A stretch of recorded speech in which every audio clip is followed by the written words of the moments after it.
الحمد للہ رب العالمین والصلاة والسلام علی اشرف الانبیاء والمرسلین وعلی آلہ واصحابہ اجمعین۔ قال اللہ تعالی وتبارک فی القرآن المجید والفرقان الحمید۔ بسم اللہ الرحمن الرحیم۔ لا اقسم بهذا البلد وانت حل بهذا البلد ووالد وما ولد لقد خلقنا الانسان فی کبد۔ صدق اللہ مولانا العظیم وصدق رسولہ النبی الکریم الرؤوف الرحیم۔ اللہم نور قلوبنا بالقرآن وزین اخلاقنا بالقرآن وادخلنا الجنة بالقرآن ونجنا من النار بالقرآن۔ قال اللہ تعالی وتبارک فی شان حبیبہ مخبرا وآمرا ان اللہ وملائکتہ یصلون علی النبی یا ایھا الذین آمنوا صلوا علیہ وسلموا تسلیما۔ اللہم صلی علی سیدنا و مولانا محمد معدن الجود والکرم صلاۃ و سلاما علیک یا سیدی یا رسول اللہ۔ میں نے آپ کے سامنے قرآن مجید کے جو کلمات تلاوت کیے ان میں اسی حقیقت کو بیان کیا گیا۔ لا اقسم بہذا البلد، آغاز ہوا شہر مکہ کی قسم سے، قسم ہے مجھے اس شہر کی، پھر وجہ قسم بھی بیان کی، وَأَنْتَ حِلٌّ بِهَذَا الْبَلَدِ، مجھے اس شہر کی قسم اس لیے کہ محبوب اس شہر میں تو جو بستا ہے، تیرا بسیرا ہے اس شہر میں، اس شہر کی گلیوں نے تیرے قدم چومے ہیں اور تیرے انفاس کی مہک اس کی فضاؤں میں بسی ہے، اس لیے مجھے قسم کہ یہاں تم رہتے ہو۔ اللہ اکبر۔ علماء کے مابین اس بات پر اختلاف ہے کہ مکۃ المکرمہ افضل ہے یا مدینہ النبی صلی اللہ علیہ وآلہ وسلم افضل ہے۔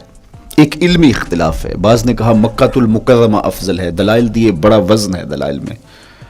بعض نے کہا مدینہ رسول صلی اللہ علیہ وآلہ وسلم افضل ہے، دلائل دیے، بڑا زور ہے دلائل میں۔ لیکن شیخ عبد الحق محدث دہلوی علیہ رحمہ اسی آیت سے روشنی لے کر کے لکھتے ہیں کہ جب حضور مکے میں تھے تو مکہ افضل تھا، جب مدینے آ گئے تو مدینہ افضل ہو گیا۔ جدھر جدھر سے وہ گزرتے گئے مجد و شرف بھی پیچھے پیچھے رہا، چند لمحوں کے لیے ٹھہرے تھے تم جس پیڑ کے نیچے۔ نشور وحدی کا لہجہ دیکھیے کتنا دل آویز ہے، چند لمحوں کے لیے ٹھہرے تھے تم جس پیڑ کے نیچے، سنا ہے آج تک اس پیڑ کا سایہ مہکتا ہے۔ تو مکے میں ہیں تو مکہ افضل، مدینے میں ہیں تو مدینہ افضل، تو شرف ان کے وجود مسعود سے ہے۔ وہ جدھر جدھر سے گزرتے جائیں گے وہاں وہاں ہی نور پھیلتا چلا جائے گا۔ اور پیر نصیر الدین علیہ رحمہ کا لہجہ یہاں کتنا خوبصورت دکھائی دیتا ہے۔ ایک بار وہ جدھر سے گزرے ہیں نصیر، ایک بار وہ جدھر سے گزرے ہیں نصیر، بار بار ادھر سے بہار گزری ہے۔ تو کہا کہ قسم ہے مجھے اس شہر کی، یعنی شہر مکہ کی۔ کیوں اس شہر کی قسم؟ وَأَنْتَ حِلٌّ بِهَذَا الْبَلَدِ، کہ محبوب اس شہر میں تمہارا قیام ہے، اس شہر میں تمہاری رہائش ہے، تمہارے انفاس کی مہک ہے اس شہر کی فضاؤں میں، اور تمہارے قدموں کو چھوا ہے اس شہر کی گلیوں نے، اس لیے قسم کہ یہاں آپ رہتے ہو۔ وَوَالِدٍ وَمَا وَلَدَ، اور قسم ہے باپ کی، اور قسم ہے جو اس کی اولاد ہے۔ والد سے مراد کیا ہے اور ما ولد سے مراد کیا ہے؟ تو اس کے بارے میں ایک قول یہ ہے کہ والد سے مراد حضرت ابراہیم علیہ السلام ہیں، اور ما ولد سے مراد حضور علیہ السلام جو ان کے فرزند ہیں۔ ایک قول کہ والد سے مراد حضرت آدم علیہ السلام ہیں، اور ما ولد سے مراد ان کی ساری ذریت اور نسل ہے۔ تیسرا قول کہ والد سے مراد حضور علیہ السلام ہیں، اور ما ولد سے مراد حضور علیہ السلام کی ساری امت، حضور علیہ السلام کی ساری آل اطرت، حضور کے اصحاب۔ لیکن علماء نے پہلے قول کو ترجیح دی کہ مکۃ المکرمہ کی قسم کی گئی تو پھر مناسبت بنتی ہے کہ حضرت ابراہیم کا ذکر بھی ہو، تو اس لیے والد سے مراد حضرت ابراہیم ہیں، اور ما ولد سے مراد حضور علیہ السلام کی ذات ستودہ صفات ہے۔ تو تین چیزیں ہوئیں جن کی قسم کی گئی۔ سب سے پہلے شہر مکہ کی قسم کی گئی، پھر حضرت ابراہیم علیہ السلام کی قسم کی گئی، اس کے بعد حضور علیہ السلام کے مبارک وجود کی قسم کی گئی۔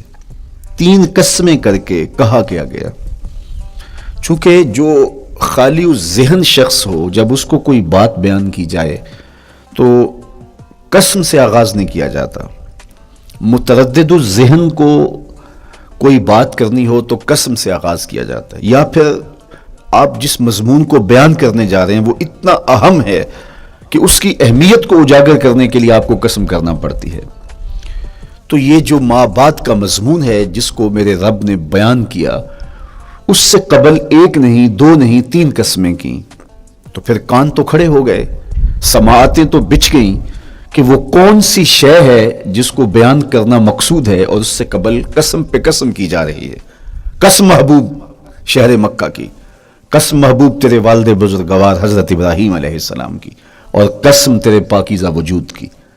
اب انسان بالکل سماعتیں بچھا کے منتظر ہے کہ قسم کی کس بات کی جا رہی ہے، کس بات پہ قسمیں ہو رہی ہیں. تو جواب آیا، قسم محبوب شہر مکہ کی جس میں آپ رہتے ہو، قسم آپ کے والد بزرگوار حضرت ابراہیم علیہ السلام کی، اور قسم آپ کے پاکیزہ وجود کی. لقد خلقنا الانسان فی کبد، ہم نے انسان کو مشقتوں میں رہتا پیدا کیا ہے. یعنی انسان کی زندگی کے اندر مشقتیں، مشکلیں، آلام، مصائب، حالات کی تلخیاں، سخت مراحل، یہ اس کی زندگی کا حصہ ہے. اور ہم نے اس کو ڈیزائن اس طرح کیا ہے کہ یہ ان ساری مشکلات سے نہ بردآزما ہوگا اور حالات کی تلخیوں کا مقابلہ کرے گا، اور خیر و شر کے ساتھ ساری زندگی اس کا تعلق رہے گا. تو یہ اگر سخت جان ہوا تو زندگی میں کامیاب اور بامراد ہوا، اور اگر یہ کمزور ہوا تو پیچھے رہ جائے گا. اور اس کے لیے جو قسمیں کی ہیں وہ 3 ہیں. قسم کا اور جواب قسم کا تعلق ہوتا ہے، یعنی جس پہ قسم کی جا رہی ہے تو جو قسم کی جا رہی ہے اس کا کوئی آپس میں تعلق ہوگا. جب پھولوں کا ذکر کریں گے تو پھر اس کے متعلقات ہی بعد میں بیان کریں گے. کسی نے کہا تھا جنگل میں کوئی مے خار مرا ہے، جنگل میں کوئی مے خار مرا ہے، اسے انگور کے پتوں کا کفن دو. میاں جنگل میں مرنے والے شخص کو کسی اور درخت کے پتوں کا بھی تو کفن دیا جا سکتا ہے، لیکن صاحب مرنے والا مے خار ہے، اور شراب کشید کی جاتی ہے انگور سے، تو اس کو تو ٹھنڈ تب بھی پڑے گی کہ انگور کے پتوں کا کفن دیا جائے. تو مناسبات ہوتی ہیں. تو اب جب قسم کی گئی تو قسم 3 چیزوں کی گئی، اور اس کی جواب قسم سے مناسبت کیا بنتی تھی؟ انسان کو مشقتوں میں رہتا پیدا کیا گیا، حالات کی تلخیوں سے گزرتا ہے، سخت تربیتی مراحل سے اس کو گزرنا پڑتا ہے. تو اس چیز کو بیان کرنے سے قبل 3 قسمیں کی گئی. پہلی قسم میرے حضور کے پاکیزہ شہر کی، مکہ المکرمہ کی، اس لیے کہ مکہ المکرمہ میں دیکھ لیجئے کہ صحابہ اور حضور کے ماننے والوں نے کیسے تلخ زندگی کاٹی. شجر اسلام ثمر بار ہوا تو ہمیں تو یہ کھلے ہوئے پھول دکھائی دیتے ہیں، لیکن ہم نہیں بھول سکتے کہ بلال حبشی کی پیٹھ پہ کیسے کوڑے برسے اور آہد آہد کیسے پکارتے رہے. تو ہم اس منظر کو دیکھیں، مکہ کے ان حالات کو دیکھیں، تو اس لیے قسم کی مکے کی، اور پھر حضرت ابراہیم علیہ السلام کی قسم کی. چونکہ حضرت ابراہیم نے جس قدر اذیتوں سے گزر کر کے، مصائب آلام کا سامنا کر کے، حالات کی تلخیوں کا مقابلہ کر کے اپنا راستہ بنایا اور اپنے رب کی رضا پائی، وہ تاریخ کا ایک انوکھا باب ہے. اس سے بڑھ کر کیا ہوگا کہ جلتی ہوئی آگ میں چھلانگ لگا دی رب کے حکم کی تعمیل میں، بیٹے کی گردن پہ چھری رکھ دی. یہ تماشا لبے بام نہیں تھا. منا کی وادی میں وہ انوکھا واقعہ رقم ہوا کہ آج بھی تاریخ انگشت بندندہ ہے کیا ایک باپ، اور وہ اس بیٹے کو ذبح کرنے کے لیے آمادہ ہو گیا جو اس کی آنکھوں کا نور ہے اور دل کا قرار ہے. رب سے مانگ مانگ کے لیا، لیکن تعمیل ارشاد میں اس بیٹے کی گردن پہ چھری رکھنے کے لیے باپ تیار ہو جاتا ہے اور اس کو ذبح کرنے کے لیے آمادہ ہو جاتا ہے، حتیٰ کہ بیٹے کو لٹا لیتا ہے اور ہاتھ میں چھری پکڑ کے بیٹے کی گردن پہ رکھ کے پوری ہمت کے ساتھ جب چھری چلاتا ہے تو آواز آتی ہے فلما اسلما وتلہ للجبین ونادیناہ ان یا ابراہیم قد صدقت الرؤیا انا کذالک نجزی المحسنین. ابراہیم بس کرو، تم نے واقعی خواب پورا کر دکھایا. اپنی بیوی کو، اپنے نو مولود بچے کو وادی غیر ذی زرع میں چھوڑ آنا، جہاں کچھ بھی میسر نہیں تھا. یہاں آپ کو آپ کے ماں باپ چھوڑ کے جاتے ہیں، ایک خوبصورت آسودہ ماحول ہے، اور آپ کو جس مقصد کے لیے چھوڑ کے جا رہے ہیں تو وہ مقصد بھی آپ کے اور ان کے پیش نظر ہے. لیکن اس کے باوجود بھی جو ہے وہ آنکھیں نم ہو جاتی ہوں گی کہ ہم اپنی اولاد کو یہاں چھوڑ کے جا رہے ہیں، جبکہ ایک محفوظ پناہ گاہ میں آپ کو چھوڑ کے گئے. آپ کی تربیت کرنے والا ایک جو ہے وہ توانا طبقہ اور ایک توانا جو ہے وہ سٹاف موجود ہے جو آپ کی فکری، ذہنی، بدنی تربیت کے لیے کوشاں ہیں. لیکن اس کے باوجود بھی والدین محسوس کرتے ہیں لیکن اپنے نو مولود بچے کو وہاں چھوڑ کے جانا جہاں آب و دانہ بھی میسر نہیں تھا. مورخ اسلام فی جلندری نے اس وادی کا نقشہ کھینچتے ہوئے کہا، وہ وادی جس میں وحشت بھی قدم رکھتی تھی ڈر ڈر کے، جہاں پھرتے تھے آوارہ تھپیڑے بادے سر سر کے، جہاں پر گھاس اگتی تھی جہاں نہ پھول کھلتے تھے، مگر وہ سرزمین تھی آسماں بھی جھک کے ملتے تھے. تو اس وادی میں چھوڑ کے آنا، حضرت ابراہیم نے جو امتحانات دیے، اس لیے ان کی قسم کی، چونکہ جواب قسم کا تعلق بنتا ہے تو قسم ابراہیم کے پاکیزہ وجود کی کہ جنہوں نے دکھ سہے، تکالیف، آلام گوارا کی، لیکن پائے سوات میں لغزش نہیں آنے دی. تیسری قسم میرے حضور کے پاکیزہ وجود کی. فرمایا جتنے دکھ مجھے دیے گئے، جتنی اذیتیں مجھے پہنچائی گئیں، اتنی کسی کو نہیں دی گئیں. پیدا ہوئے تو حضور کے باپ کا سایہ سر پہ نہیں تھا. پھر اس کے بعد حضور مختلف مراحل سے گزرے. 6 سال کی عمر میں ماں کا انتقال ہو گیا. جب راہ حق میں لوگوں کو دعوت رشد و ہدایت دینے نکلے تو جو لوگوں کے رویے تھے اور جو اذیتیں لوگوں نے پہنچائیں وہ ایک الگ باب ہے. مکے کی گلیوں سے لے کے طائف کے بازاروں تک جن اذیتوں سے میرے حضور گزرے. ام المومنین سیدہ عائشہ رضی اللہ تعالیٰ عنہ فرماتی ہیں، ایک دن حضور کی بارگاہ میں حاضری تھی تو ہم نے عرض کیا، حضور کیا احد کے دن سے سخت دن بھی زندگی میں کبھی گزرا ہے؟ صحابہ کی نظر میں اس دن سے سخت دن کبھی زندگی میں نہیں آیا، اس لیے کہ جب 70 صحابہ کی لاشیں پڑی تھیں، حضور کے چچا حضرت امیر حمزہ شہید کر دیے گئے، اور نہ صرف انہیں شہید کیا گیا، ان کا مسئلہ کیا گیا. اعضائے بدنیاں کاٹ دیے گئے، ناک کاٹ لی گئی، زبان کاٹ لی گئی، بدن چیر کے کلیجہ نکالا گیا، اور پھر ان اعضاء کا ہار پرویا گیا، اور ہندا نے گلے میں ڈال کے رقص کیا، آنکھوں میں نیزے چبھوئے گئے. تو یہ دردناک دن تھا. تو حضور کے سر انور پہ سفید رنگ کی پٹی بندھی تھی اور چشمان رحمت میں آنسو تھے، اور بار بار فرماتے تھے ما فعل امی، میرے چچا کی کہانی سناؤ. تو یہ دردناک دن تھا جو صحابہ نے اپنی آنکھوں سے دیکھا. تو انہوں نے کہا، حضور کیا احد کے دن سے سخت دن بھی کبھی زندگی میں آیا؟ ان کا خیال تھا کہ حضور فرمائیں گے ہاں یہ میرا زندگی کا مشکل ترین اور سخت ترین دن تھا. لیکن حضور نے فرمایا، ہاں عائشہ، جب طائف کے بازاروں میں تیری قوم نے مجھے پتھر مارے تو یہ دن احد کے دن سے بھی سخت تھا. حضور ان کے 3 سرداروں کے پاس پیغام حق لے کے گئے، لیکن انہوں نے آگے سے جو رویہ اختیار کیا وہ اتنا اذیت ناک تھا. حضور نے فرمایا کہ ٹھیک ہے، میں تمہاری خیر خواہی کا جذبہ لے کے تمہارے تک پہنچا ہوں، تم نے میری دعوت کو قبول نہیں کیا، تمہاری مرضی، تمہارا مقسوم. چلو اب یہ بات میرے اور تمہارے درمیان رہنی چاہیے، اس بات کو راز رہنا چاہیے، اہل مکہ تک یہ بات نہ پہنچے. انہوں نے کہا ہم کیوں راز رکھیں، بلکہ اوباشوں کے ہاتھ میں پتھر دے دیے. اور حضور جب واپس ہونے لگے تو وہ حضور کے پاؤں پہ سنگزنی کر دے. حضور اپنا ایک پاؤں اٹھاتے تو دوسرے پاؤں پہ مارتے. شدت درد اور احساس کرب سے حضور بیٹھ جاتے تو ان کے غنڈے دائیں بائیں سے بڑھتے اور کندھوں سے پکڑ کے حضور کو اٹھاتے اور مشق سنگزنی کرتے. نالین خون سے بھر گئے، لخت لخت زخمی ہوا. اللہ اکبر، کیا دردناک لمحے تھے، کیا تکلیف بری گھڑیاں تھی. تو کہا کہ جب طائف کے بازاروں میں تیری قوم نے مجھے پتھر مارے تو یہ دن احد کے دن سے بھی سخت تھا. اچھا، جب حضور پر اس طرح آلام و مصائب ٹوٹ پڑے تو حضور کے ساتھ جو صحابہ تھے انہوں نے کہا حضور ان کے لیے بد دعا کر دیجئے. تو میرے حضور بولے میں رحمت بن کے آیا ہوں، میں رحمت بن کے آیا ہوں. اللہ اکبر، ان کا تقاضا پہم بڑا تو حضور کے ہاتھ اٹھ گئے. اور پھر حضور نے جو کہا سنیے، اللہم اہد قومی فإنہم لا یعقلون، اے اللہ میری قوم کو ہدایت دے دے، یہ مجھے جانتے نہیں، اگر جانتے تو ان کا میرے ساتھ یہ رویہ نہ ہوتا. تو پتھروں کے جواب میں دعائیں دینا پیغمبروں کا حوصلہ ہوتا ہے.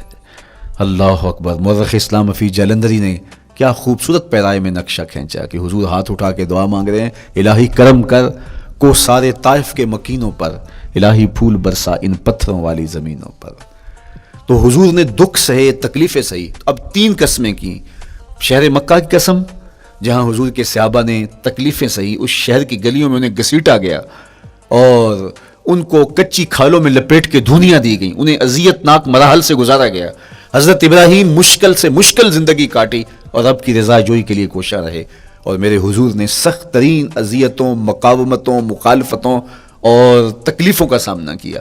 تو ان 3 چیزوں کا حوالہ دے کر، ان 3 چیزوں کی قسم کر کے اب انسان کو بتایا جا رہا ہے کہ تم مشکلات سے تمہیں گزرنا پڑے گا، حالات کی تلخیاں تمہیں سہنی پڑیں گی. کسی مرتبے تک پہنچنے کے لیے تمہیں پھر تکلیفوں کی راہ اختیار کرنی پڑے گی. تم کون ہوتے ہو؟ میرا محبوب ہو تو تکلیفیں وہ بھی اٹھائے، 2 جہاں کا مالک ہو اور طائف کے بازاروں میں اس کے پاؤں پہ بھی پتھر پڑیں، اور کونین کا سردار ہو اور ان کے اوپر اوجری ڈال دی جائے، کائنات کا مالک ہو اور ان کو مکے کی گلیوں کے اندر ان کے گلے میں عقبہ بن نبی معیط کپڑا ڈالے اور تاؤ دے. تو کیا ان مشکلات سے تم بچ سکتے ہو؟ جب تم کسی منزل تک پہنچنا چاہتے ہو تو پھر یہ حوالے ماضی کے دیکھ لو. 3 قسمیں کر کے اس حقیقت کو بیان کیا. ابراہیم علیہ السلام کے وجود کو دیکھ لو، حضرت مصطفیٰ کریم علیہ السلام کی ذات ستودہ صفات کو دیکھ لو، اور مکے کی گلیوں میں صحابہ کے ساتھ جو ظلم اور جبر ہوئے اور انہوں نے جو مصیبتیں اور مشقتیں کاٹی وہ ساری دیکھ لو. تو 3 قسمیں کھا کر کے کہا کہ بے شک انسان مشقتوں میں رہتا پیدا کیا گیا ہے. اس لیے قافلہ انسانی کے وہ افراد جو کسی منزل کے متلاشی ہوتے ہیں، جو جستجو کی زندگی بسر کر رہے ہوتے ہیں، ان کو پھر مشکلات سے گزرنا پڑتا ہے اور حالات کی تلخیاں ان کو گوارا کرنا پڑتا ہے، کشاکش حیات سے ان کو ٹکرانا پڑتا ہے، اور ان کو آگے بڑھنے کے لیے ان کو تکلیفوں سے گزر کر کے، جان گسل مراحل سے گزر کر کے پھر منزل کی طرف عازم سفر ہونا پڑتا ہے. کیا میں نے اس خاکدان سے کنارہ جہاں رزق کا نام ہے آب و دانہ، پلٹنا جھپٹنا جھپٹ کر پلٹنا لہو گرم رکھنے کا ہے ایک بہانہ. پرندوں کی دنیا کا درویش ہوں میں کہ شاہی بناتا نہیں آشیان. تو زندگی مشکل مراحل سے گزر جانے کا نام ہے. اقبال نے کہا تھا ہے شباب اپنے لہو کی آگ میں جلنے کا نام. یہ زندگی آسان نہیں ہے، یہ حالات کی تلخیوں کا مقابلہ کرنے کا نام ہے، یہ ضبط نفس کا نام ہے، یہ اپنے من کی تربیت کا نام ہے. حضرت امام راضی سایت کریمہ کے تحت لکھتے ہیں کہ جب بچہ شکم مادر میں ہوتا ہے تو وہ 3 پردوں میں ہوتا ہے، ایک جھلی کا پردہ، ایک رحم مادر کا پردہ اور ایک پیٹ کا پردہ. تو 3 پردوں میں وہ بیچارہ بڑی عجیب سی حالت میں ہوتا ہے. یہ اس کا پہلا مرحلہ ہے تخلیق کے بعد. اس کے بعد پیدائش کا دوسرا مرحلہ ہے. یہ زچہ بچہ دونوں کے لیے موت و حیات کے مرحلے ہوتے ہیں. اس کے بعد وہ پیدا ہوا، اس دنیا پہ آیا تو اس کی مشکل کیا ہے؟ زبان ہے، بولنا نہیں جانتا، دیکھتا ہے پہچان نہیں سکتا، سنتا ہے سمجھ نہیں سکتا، ہاتھ ہیں پکڑ نہیں سکتا، ٹانگیں ہیں چل نہیں سکتا. کتنی مشکل بن گئی. یہ سب کچھ چیزیں ہونے کے باوجود بھی وہ بے بس دکھائی دیتا ہے. اس کو دودھ مانگنے کے لیے بھی رونا پڑتا ہے. تو یہ ایک مرحلہ تھا. پھر آہستہ آہستہ اس نے بولنا سیکھا، ایک ایک حرف کر کے لفظ جوڑ کے وہ جملے مکمل کرتا رہا. آج تو زبان کا طوطی بولتا ہے، آج تو بات کرے تو جو ہے وہ ماحول تھم جاتا ہے. لیکن انسان ذرا پلٹ کے آغوش مادر میں تیری ماں نے ایک ایک حرف تجھے سکھایا تھا، ایک ایک لفظ تجھے سکھایا تھا، لفظ کر کے حرف کر کے جملے بنے. اور آج تیری گفتار کی شوخی کے تذکرے زمانے میں ہیں تو پھر تجھے بولنا سکھایا. تو چل نہیں سکتا تھا، آج تیری جو ہے وہ جولانیاں دیکھنے والی ہیں، تیری رفتار کو کوئی چھو نہیں سکتا ہے. تیری آنکھوں کی بجلیاں آج عقابوں سے بڑھ کر ہیں. آج تیرے کانوں کے اندر نغموں کا جہاں آباد ہے. آج تیرے ہاتھوں کی گرفت کہ آگے شیر غراں بھی ہو تو وہ بھی بے بس ہو جاتا ہے. لیکن دیکھ تو کتنا مجبور تھا. اچھا چلو وہاں سے آگے آئے، پھر زندگی کو سیکھنا پڑتا ہے، آداب سیکھنے پڑتے ہیں، کس سے کیا بات کرنی ہے سیکھنا پڑتا ہے. آگے بڑھے، جوانی کی دہلیز پہ پہنچے. جوانی انسان کی زندگی کا باقپن ہوتا ہے، عروج ہوتا ہے. اللہ اکبر. لیکن جوانی کو تقدس معاب رکھ کے منزل تک پہنچانا یہ سب سے مشکل مرحلہ ہوتا ہے. چونکہ جذبات بے قابو ہیں، خواہشیں آوارہ ہیں، اور تا حد نظر نظارے ہی نظارے جو دل کو کھینچتے ہیں. اب اپنے تقدس کو جو شخص محفوظ رکھے، کائنات میں سب سے قیمتی جوہر حضرت انسان کا اس کی عصمت کا جوہر ہے، اور سب سے حسین چہرہ وہ ہے جو جنسی کالک سے اپنے آپ کو بچا لے. تو جوانی ہو، باقپن ہو، اور پھر اپنی خواہشات کو بے قابو نہ ہونے دیا جائے. سب سے مشکل مرحلہ پوری زندگی میں یہ آتا ہے. کسی نے کہا تھا کتاب زیست کا ایک اور باب بیت گیا، شباب بیت گیا، ایک عذاب بیت گیا. تو شباب کا ختم ہونا اور اس کو خیریت سے منزل تک پہنچنا یہ کتنا بڑا مشکل مرحلہ ہوتا ہے، جس کا جوانی میں باطن کا چہرہ مسخ ہو جاتا ہے اور جنسی کالک سے جو چہرہ آلودہ ہو جاتا ہے، اس کا عفت کا دامن داغدار ہو جاتا ہے۔ تو اس لیے وہ چہرہ تاباں ہے، وہ چہرہ روشن ہے، وہ چہرہ منور ہے جو اپنے آپ کو کالک نہیں لگنے دیتا اور اپنی عصمت کی حفاظت کرتا ہے۔ میرے حضور نے بھی ارشاد فرمایا، سبعۃ یظلھم اللہ تعالی فی ظلہ یوم لا ظل الا ظلہ، 7 اشخاص ایسے ہیں قیامت کے دن جب کوئی سایہ نہیں ہوگا، اللہ ان کو اپنے عرش کا سایہ عطا کرے گا۔ ان میں سے پہلا شخص امام عادل حکمران، دوسرا شخص وشاب نشأ فی عبادت اللہ، وہ جوان جس کی جوانی اللہ کی عبادت میں بسر ہوئی، تیسرا وہ شخص ورجل قلبہ معلق بالمساجد، وہ شخص جس کا دل مسجد میں لگتا ہے، مسجد میں جمتا ہے، اور چوتھا شخص ورجل دعته امرأة ذات منصب وجمال فقال انی اخاف اللہ، وہ شخص جس کو دعوت گناہ ملی اور حسن قدموں میں بچھنے کے لیے بےتاب ہوا، اور اس نے کیا کہا، انی اخاف اللہ، میں اللہ سے ڈرتا ہوں، میرا اللہ مجھے دیکھ رہا ہے۔ میرے حضور نے فرمایا قیامت کے دن جب کوئی سایہ نہیں ہوگا، اللہ اس کے اوپر اپنے عرش کا سایہ تان دے گا، جو اپنی عصمت کے جوہر کو بچا گیا۔ تو یہ ایک مشکل مرحلہ تھا، اپنی جوانی کے تقدس کی حفاظت کرنا۔ میرے حضور نے ارشاد فرمایا، انا حبیب اللہ، میں اللہ کا حبیب ہوں۔ جو جوان جوانی میں توبہ کرتا ہے وہ بھی اللہ کا حبیب ہے۔ کتنا بڑا اعزاز ہے اور کتنا بڑا کمال ہے جو شخص کو ملتا ہے جو جوانی میں اپنی عصمت کے تقدس کی حفاظت کرتا ہے، اپنی آبرو پہ پہرا دیتا ہے، اپنی نظروں کی حفاظت کرتا ہے، اپنی سوچوں کو آوارہ نہیں ہونے دیتا، اپنے خیالوں کو بھٹکنے نہیں دیتا، اپنی خواہشات کو بے قابو نہیں ہونے دیتا۔ تو یہ مشکل ترین لمحہ تھا۔ اس کے بعد امام راضی کہتے ہیں اب شادی کا مرحلہ ہوا، تو پہلے خود اپنی ذمہ داری تھی، اب کسی کا بوجھ بھی اٹھانا پڑا، یہ اگلی مشکل آ پڑی۔ پھر بچے ہوئے تو پھر اپنی زندگی تو ختم ہو گئی، پھر ساری زندگی، پھر بڑھاپے میں چلے جائیں، ارذل العمر تک چلے جائیں، یہ ساری زندگی مشکلات۔ لقد خلقنا الانسان فی کبد۔ تو ہمیں عملی طور پہ مشکلات کے مقابلے کے لیے تیار ہونا چاہیے۔ دیکھیے ہم جب شکار کرنے جاتے ہیں اور وہ خطرناک جنگل ہو جس میں شیر، بھیڑی اور دیگر جانور بھی ہوں، تو پھر ہم حفظ ما تقدم کے طور پہ سب کچھ ساتھ لے کے جاتے ہیں اور اس انداز سے جاتے ہیں کہ ہمارے اوپر اگر کوئی حملہ ہو تو بچاؤ کی یہ تدبیر ہو۔ تو ہم عملی طور پہ اس کے لیے خود تیار ہوتے ہیں، تو پھر کوئی ہونے والا حملہ غیر متوقع نہیں ہوتا اور ہم اس کے لیے اپنے آپ کو مستعد اور فعال پاتے ہیں۔ اسی طرح میں اور آپ اگر زندگی کے اس فلسفے سے آگاہ نہیں ہوں گے کہ زندگی مشکلات کا مجموعہ ہے، حالات کی تلخیاں ساری زندگی ہمارے ساتھ رہیں گی، تو کوئی بھی تکلیف، کوئی بھی اذیت، کوئی بھی ایسا واقعہ جو ہم نہیں چاہ رہے ہوں گے وہ روح پذیر ہوگا تو ہم گھبرا جائیں گے اور پھر اس وقت ہم دکھی ہو جائیں گے۔ اس لیے ہمیں یہ قرآن نے سکھایا ہے کہ تم عملی طور پہ زندگی کی سختیوں کا مقابلہ کرنے کے لیے آمادہ اور تیار ہو جاؤ۔ قرآن مجید میں جو صبر کا لفظ ہے اس کا مفہوم یہ ہے کہ حالات کی جو تلخیاں تمہارے اوپر آتی ہیں، وہ غربت بھی ہو سکتی ہے، وہ بیماری بھی ہو سکتی ہے، وہ لوگوں کی عداوت اور دشمنی بھی ہو سکتی ہے، وہ اور بہت ساری چیزیں ہوتی ہیں، وہ جنگوں کی حالت کا بپا ہو جانا اور تمہارا دشمنوں کے نرغے میں گر جانا، یہ سب کچھ ہو سکتا ہے۔ تو اس کے اوپر استقامت کے ساتھ تم کھڑے رہو اور تم ان کو برداشت کرنے کی اپنے اندر ہمت اور حوصلہ رکھو، تو پھر وہ تمہارا صبر ہوگا، اور یہ قوت اگر تمہارے اندر پیدا ہو جاتی ہے تو پھر تمہاری زندگی آسان اور سوکھی ہو جاتی ہے۔ لیکن اگر یہ دولت تمہیں نصیب نہیں ہوتی تو پھر ساری زندگی دکھوں اور شکووں سے بھری رہتی۔ اس لیے ہمیں یہ چیز سیکھ لینی چاہیے کہ زندگی نام ہی مشکلات سے نبرد آزما رہنے کا ہے۔ عملی طور پہ ہم دیکھو، ہمیں پتہ ہے سردی آ رہی ہے تو اس کا ہم پہلے انتظام کرتے ہیں، تو سردی ہمیں دکھی نہیں پھر کرتی، ہم سردی سے بھی لطف لیتے ہیں، موسم برسات سے بھی مزہ لیتے ہیں، اور گرمی سے بھی ہم ایک حاص حاصل کر لیتے ہیں اگر ہم اس کو جو ہے اس کے لیے عملی طور پہ اپنے آپ کو تیار کر لیں۔ لیکن اگر ہم اس کے لیے تیاری نہیں کریں گے تو سوائے گھبراہٹ کے اور کچھ نہیں ہوگا۔ تو مجھے اور آپ کو عملاً اپنے آپ کو اس بات کے لیے آمادہ کرنا پڑے گا کہ زندگی حالات کی تلخیوں سے ٹکرانے کا نام ہے، اور ساری زندگی ہمیں ان مراحل سے گزرتے رہنا پڑے گا۔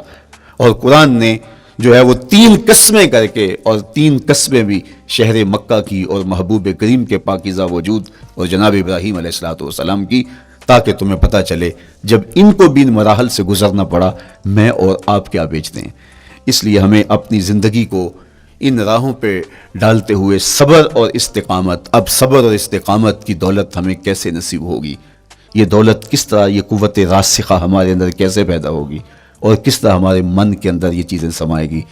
اللہ تعالیٰ کی خشیت، اس پر توکل، اس پر بھروسہ، اور اللہ تعالیٰ جل شانہ کی طرف سے ہر کام کے ہونے کا یقین ہمارے اندر یہ استقامت اور یہ حوصلہ پیدا کرتی ہے یہ چیز.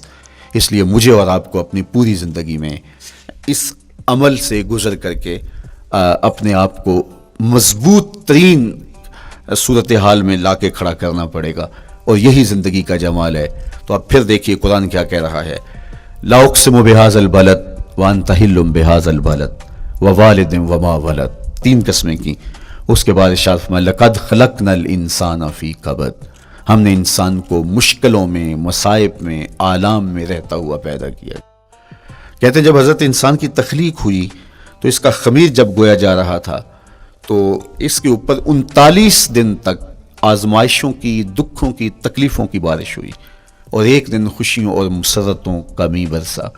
تو انسان کی زندگی کے اندر حالات سے ٹکرانا اور دکھوں کو سہنا اور دکھوں سے مقابلہ کرنا یہ سیکھنا پڑے گا، اور جب انسان اس کو عملی طور پر سیکھ جائے گا تو پھر زندگی کا جمال اور زندگی کا حسن نصیب ہوگا. دوسری بات، ہمیں اپنی زندگی میں 7 چیزوں کو اپنا اصول بنا لینا چاہیے، اور یہ 7 چیزیں وہ ہیں جو ہماری زندگی کو ایک خوبصورت سانچے میں ڈھال کر کے ہمیں ایک پاکیزہ اور ستھرا انسان بنا دیتی ہیں. پہلی چیز التمسک بکتاب اللہ، اللہ کی کتاب سے جڑ جانا، وابستہ ہو جانا.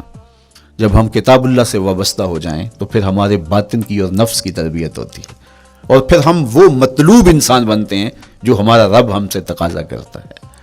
تو اس لیے ہمیں اپنی زندگی میں اس چیز کو لازم کر لینا چاہیے کہ ہمارا کوئی بھی دن قرآن مجید کی تلاوت کے بغیر نہ گزرے. اپنے دن کا آغاز قرآن مجید کی تلاوت سے کیجیے. سورہ یاسین سے جو اپنے دن کا آغاز کرتا ہے سارا دن اللہ کی امان میں رہتا ہے، اس کی حفاظت میں رہتا ہے. اور اپنی شب کا آغاز سونے سے پہلے سورہ الملک کی تلاوت کریں، آپ ساری شب اللہ کی امان میں، اس کی حفاظت میں رہیں گے. اور قرآن مجید کو سمجھ کر اس کے مفاہیم و مطالب کے ساتھ 1 رکوع کم از کم پوری زندگی، اپنی زندگی کے نصاب میں آپ کتنا وقت مختلف امور کے لیے سر انجام دیتے ہیں. یہ کتاب انسانی ہدایت کے لیے، انسانی تربیت کے لیے اس سے کوئی اور بہتر اور مؤثر جو ہے وہ نصاب نہیں ہو سکتا ہے. انسان سازی کا بہترین ذریعہ ہے یہ کتاب، اور اس کتاب کے ذریعے سے جو ہے وہ انسان پستیوں سے اٹھ کے بلندیوں تک جا پہنچتا ہے.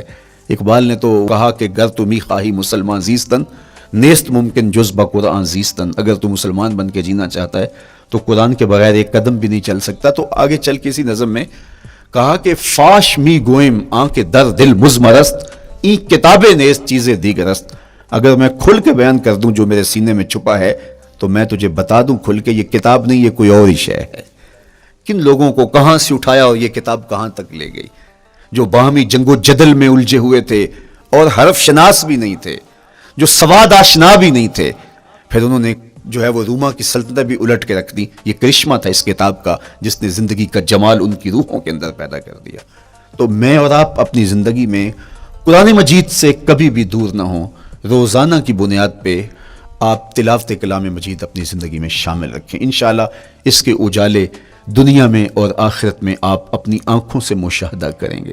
حضرت امام احمد بن حنبل فرماتے ہیں میں نے رب سے کہا کہ مجھے اپنا قرب عطا کر، آواز آئی میرا قرب چاہتے ہو تو قرآن پڑھا کرو.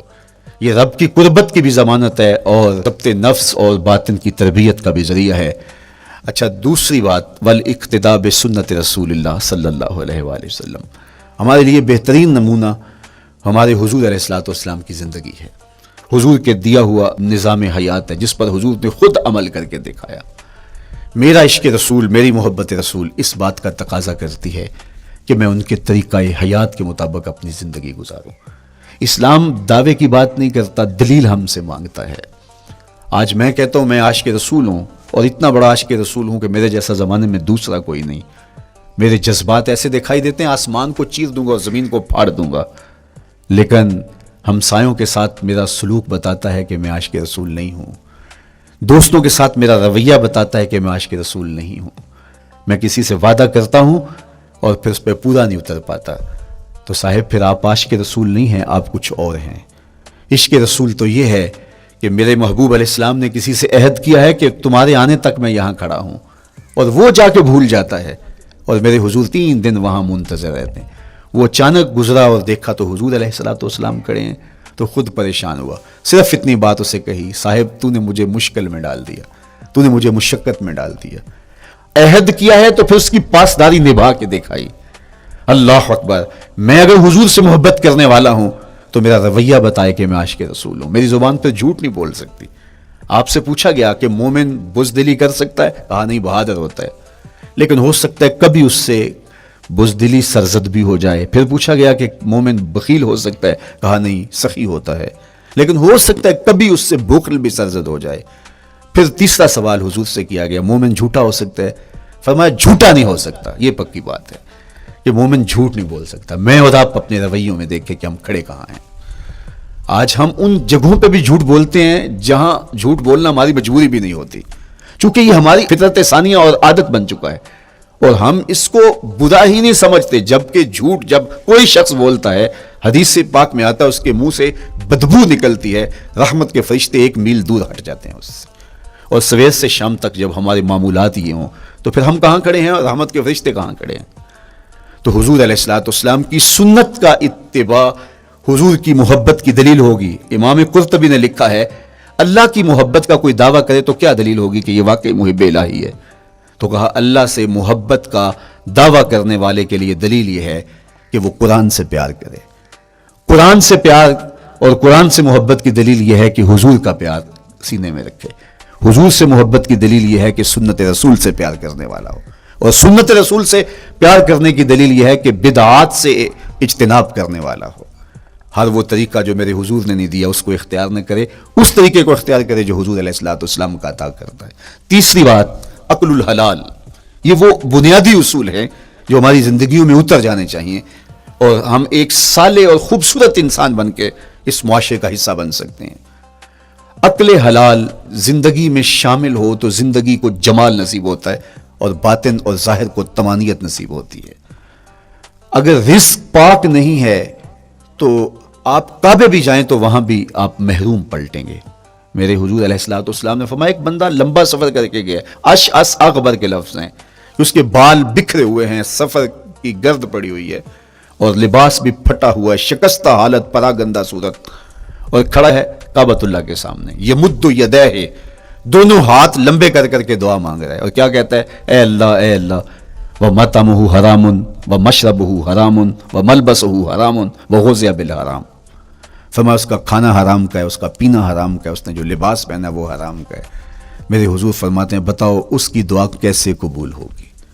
اب لمبا سفر کاٹ کے حرم کعبہ میں پہنچے، غلاف کو پکڑ پکڑ کے دعائیں کر رہا ہے، لمبے لمبے ہاتھ کر کے دعائیں مانگ رہا ہے، ملتزم سے لپٹا ہوا ہے، حتیم میں سجدہ ریز ہو کے رو رو کے دعائیں مانگ رہا ہے، لیکن دعا قبول نہیں ہوتی۔ کیوں؟ اس لیے کہ اس کے پیٹ میں لقمہ حرام کا ہے، اس کے بدن پہ لباس حرام کا ہے۔ تو اسلام نے جتنا زور حلال کمانے، حلال کھانے اور حلال اختیار کرنے پر دیا ہے، تو ایک مومن اگر اسلام کے مبادیات سے بھی آگاہ ہو تو اس کی تو زندگی کے اندر جو ہے وہ حرام گھس ہی نہیں سکتا ہے، بلکہ وہ مشکوک سے بھی اجتناب کرے۔ چوتھی چیز، کف الاذی۔ اپنے آپ کو ایسا بناؤ کہ تمہارے وجود سے کسی کو ضرر اور تکلیف نہ پہنچے۔ ہمارا اسلام تو ہمیں یہ بتاتا ہے کہ تم پیاز یا لہسن کھا کے مسجد میں نہ جاؤ کہ تمہارے منہ سے جو سمیل آتی ہے اس سے کسی کو تکلیف نہ پہنچے۔ تو یہ اسلام کی دی ہوئی تعلیمات ہیں کہ مسجد میں بھی جانا ہے تو اپنے آپ کو دیکھو کہ تمہاری حالت کیا ہے، تمہاری وجہ سے کسی کو تکلیف نہ پہنچے، تمہارے رویے اتنے خوبصورت ہوں، تمہارے ہمسائے بتائیں کہ یہ واقعی مسلمان ہے۔ مسلمان کی تعریف کی گئی، المسلم من سلم المسلمون من لسانہ و یدہ۔ مسلمان کون ہے؟ جس کے ہاتھ سے، جس کی زبان سے دوسرا مسلمان بھائی محفوظ ہے، تو وہ مسلمان ہے۔ اللہ اکبر۔ ہم یہ جو کہتے ہیں السلام علیکم، اس کو کہتے ہیں تحیت المسلم، مسلمان کا تحیت۔ تو اس میں اس کے معنی پہ غور کریں تو ہم اس کو ضمانت دے رہے ہوتے ہیں، السلام علیکم، تیرے اوپر سلامتی ہو۔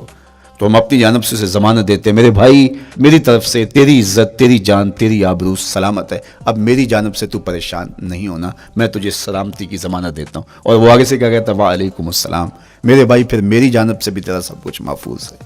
اگر سلام کا مفہوم اچھی طرح ہماری روحوں میں اتر جائے تو پھر ایسا ہو نہیں سکتا کہ ہم جس کو السلام علیکم کہہ دیں پھر اس سے ہم دھوکہ کریں یا اس کی آبرو پہ حملہ آور ہوں یا اس کے مال پہ حملہ آور ہو جب السلام علیکم کہہ دیا. چونکہ جو ہمیں لفظ بولنے کے لیے کہا گئے ہیں اس کے پیچھے فلسفہ ہے لفظوں کا. یہ پھول ہیں، ان کو دیکھ کر سبحان اللہ کہنے کا کہا گیا ہے. پہاڑوں کو دیکھ کے اللہ اکبر کہنے کا کہا گیا ہے. پہاڑوں کو دیکھ کے سبحان اللہ کہہ دیں اور پھولوں کو دیکھ کے اللہ اکبر کہہ دیں، ایسا کیوں نہیں کہہ دیتے؟ لیکن نہیں، اس لیے کہ جب پہاڑوں کو دیکھتے ہیں تو دل میں ان کی ہیبت پیدا ہوتی ہے. اتنے بڑے پہاڑ، سمندر کو دیکھتے ہیں تو اس کی ہیبت پیدا ہوتی ہے. اتنا بڑا سمندر تا حد نظر پھیلا ہوا، تو جب اس کی بڑائی پیدا ہونے لگتی ہے تو فوراً پلٹایا گیا اللہ کی بڑائی کی طرف اور کہا بول اللہ اکبر، یہ نہیں میرا اللہ بڑا ہے. اور پھول کو جب دیکھا تو اس کی لطافت کی طرف الجھنے لگے. کتنا خوبصورت ہے، درزوں میں کیسے خوشبو بسی ہوئی ہے، کیسے رنگ ہیں، کیسے جمال ہیں.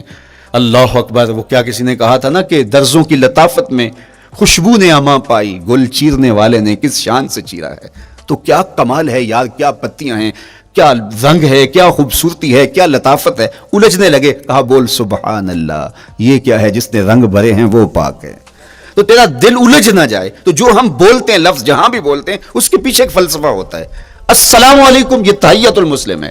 جب ہم کسی کو کہتے ہیں السلام علیکم تو اس کو ہم نے ضمانت دے دی، بس بات ختم. اب جو ہے وہ میری جانب سے تو محفوظ ہے.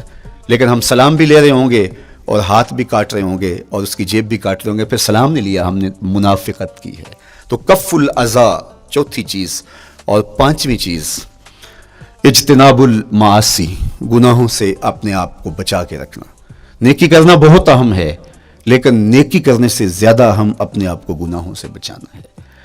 چونکہ شر کی قوتیں ہمارے ساتھ جڑی ہوئی ہیں، اس لیے اپنے آپ کی حفاظت جب ہم کریں گے تو ہم ایک اچھی صورت میں آگے بڑھیں گے. اور چھٹی چیز وہ ہے التوبہ. توبہ تسلسل کے ساتھ کرتے رہیے. یہ تصور کہ بڑھاپے میں توبہ کریں گے، یہ تصور کہاں سے آیا؟ یا ہمارے ہاں آج کل یہ کلچر پیدا ہوا ہے کہ لیلۃ القدر یا شب رات کے دن سارے جڑ کے توبہ کرنے بیٹھ جاتے ہیں اور پورا سال اپنی مرضی کی زندگی گزارتے ہیں. ایسا نہیں ہے. میرے حضور کے دامن پہ ایک بھی گناہ کا دھبا نہیں تھا. ہم نبیوں کی عصمت کے قائل ہیں، کسی نبی پر کوئی گناہ کا دھبا نہیں ہوتا. اگر اس امکان کو بھی تسلیم کر لیا جائے تو ساری شریعت مشکوک ہو جاتی ہے. لیکن اس کے باوجود حضور فرمایا میں دن میں اللہ سے 100 بار توبہ کرتا ہوں، ایک دن میں 100 مرتبہ توبہ کرتا ہوں. میں اور آپ دیکھیں کہ ہم کیا اس معمول کو اپنی زندگی میں شامل کیے ہوئے ہیں. جب انسان توبہ کرتا ہے، جب غسل کر لیتا ہے نا ایک دفعہ، تو پھر وہ بچ بچ کے چلتا ہے کہ کوئی گرد دوبارہ پڑ نہ جائے. اور جب وہ لتھڑا ہوا ہو تو پھر اس کو پرواہ بھی نہیں ہوتی. اس لیے ہمیں بار بار غسل کرنے کی، بار بار توبہ کرنے کی تلقین کی گئی ہے تاکہ ہم پھر نئے گناہوں سے بچتے رہیں گے. تو اپنی زندگی میں توبہ کا تسلسل کیجئے، شام سویرے صبح بار بار اللہ سے توبہ کی اور رجوع کیجئے. اور آخری چیز ادا الحقوق، حقوق کا ادا کرنا. ہمارے ذمے جو حقوق عائد ہوتے ہیں وہ ہمارے والدین کے ہیں، وہ ہمارے بہن بھائیوں کے ہیں، وہ ہمارے دوستوں کے ہیں، ہمسایوں کے ہیں، ہمارے اساتذہ کے ہیں، کلاس فیلوز کے ہیں. وہ حقوق حتیٰ کہ جانوروں کی کیوں نہ ہوں تو ان حقوق کو ہم ادا کرنے والے دستبردار نہیں ہو سکتے ہم ان حقوق سے. یہ مومن کی زندگی ہے، یہ ہمارا نظم حیات ہے، یہ اسلام کا دیا ہوا منشور ہے، یہ طریقہ زندگی ہے کہ ہم ایک ایک کے حق کو ادا کرتے ہوئے اپنی زندگی کو بسر کریں. بالخصوص میں طلباء سے مخاطب ہوں کہ یہ عمر تربیتی اعتبار سے سب سے اہم عمر ہے. سیدنا علی المرتضیٰ رضی اللہ تعالیٰ عنہ فرماتے ہیں کہ 15 سال سے لے کر کے 20 سال تک کی عمر میں انسان کے نظریات پختہ ہوتے ہیں اور اس کی عادتیں جمتی ہیں. یہ دوسرے کہتے ہیں 13 سے 19 سال تک کی عمر، وہ کہتے ہیں یہ بڑی اہمیت کی حامل ہے. تو 13 سے 19 سال یا 15 سے 20 سال تک کی عمر، بعض کا تو ہوتا ہے کہ ابھی بچے ہیں، ماں باپ بھی سستی کرتے ہیں کہ ان کو تہجد کا عادی اب کیوں بنائیں، ابھی تو یہ بچے ہیں، ان کو ان چیزوں سے چھوٹی چھوٹی چیزوں کا عادی اب کیوں بنائیں، جب بڑے ہوں گے سمجھدار ہوں گے ذمہ داریوں کا بوجھ آئے گا سب کچھ کر لیں گے. تو پھر اس وقت کرنا مشکل ہوتا ہے، پھر کر نہیں پاتا بندہ. تو جو سیکھنا ہے، جو عادتیں پختہ کرنی ہے وہ اسی زندگی میں ہوتی ہیں. تو یہ آپ کا ایک موقع ہے، آپ کا کوئی ایک ماحول فراہم ہوا ہے. آپ کے ہمسائے آپ کے کلاس فیلوز ہیں جو آپ کے ساتھ کمرے میں رہ رہے ہیں. ہمسائیگی کے حقوق ادا کرنے کا جو انداز ہے وہ یہاں ہی سیکھیے اور اپنے اندر اس کو متحقق کیجیے اور پختہ کیجیے. اسی طرح اپنے گفتگو کے لہجوں میں شائستگی، اپنے انداز کے اندر خوبصورتی اور اپنے رویوں کے اندر جمال پیدا کرنے کی کوشش کریں، اپنے آپ کو مؤثر بنائیں، اور شریعت کے بتائے ہوئے اصولوں اور ضابطوں کے مطابق آپ جب زندگی کے چند دن گزار لیں گے، پھر زندگی گزارنے کا نشہ آنے لگ جائے گا. چونکہ جب ہم اپنی خواہش کی زندگی گزارتے ہیں تو پھر ہم خود بے چین اور مضطرب ہوتے ہیں، اس لیے کہ ہمیں اس طرح زندگی گزارنی چاہیے جس طرح ہمارے رب نے ہمیں بتایا ہے. آپ کوئی بھی مشین خریدتے ہیں، کوئی بھی چیز لیتے ہیں تو اس کے ساتھ چھوٹی سی بک دیتے ہیں، آپ کو اس کا طریقہ استعمال بتاتے ہیں کہ اس کو یوں استعمال کرو گے تو دیر پا اس کے فوائد حاصل کرو گے. اگر یہ مائک ہم اس طرح استعمال نہیں کرتے، اپنی خواہش سے استعمال کریں گے تو پھر نتیجہ کیا ہوگا کہ تھوڑے دنوں کے بعد جو ہے وہ خرابی کی طرف سلسلہ چلے گا.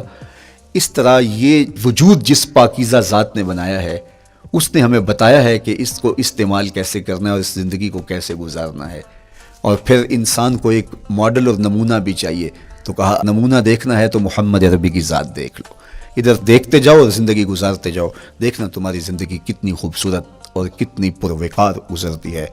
اللہ آپ کو دنیا آخرت کی برکتیں دے، اپنی پناہوں اور اپنی امان اور اپنی حفاظتوں کا حصار دے، اور آنے والا کل اللہ بہتر فرمائے، میرے وطن کی خیر کرے، میرے ملک کو امن کے اجالے دے، یہاں دہشت گردی کے سلگتے الاؤ ٹھنڈے کر کے امن کی بہاریں پیدا کر دے.